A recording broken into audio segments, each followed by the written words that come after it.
previous video, I showed you how to set up these document guides using master pages. So if we were to create subsequent spreads, you can see it automatically gets applied. For now, I'll just stick to the 3-page document, but I do want to work on this particular spread so that I can run 2 type trials on the same page.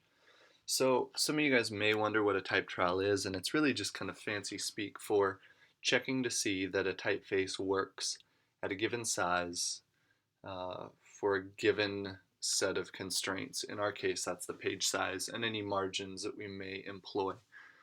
So in order to do that, we kind of need to set up some sort of text block, and the easiest way to do that is to grab the type tool. You can also just hit the T key, T as in type, and you can just simply drag a shape and then fill this with text.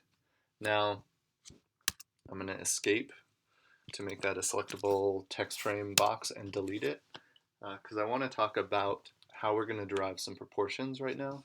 Now, as I mentioned, the 9/9 grid system is kind of a cheech-old classic. If you haven't seen that guy before or heard of him, do a quick Google.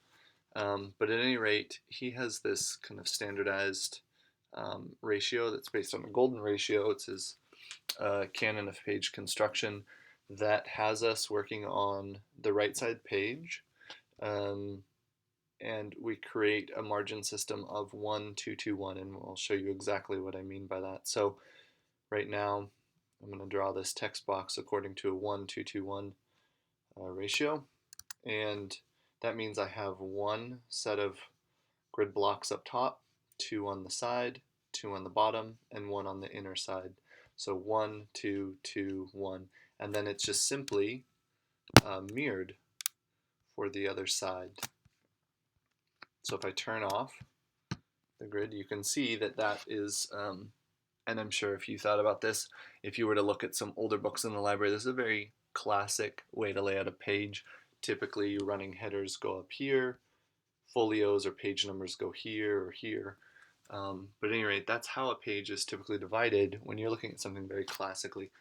We're going to talk more about margins in class and their kind of use value and how you might derive them.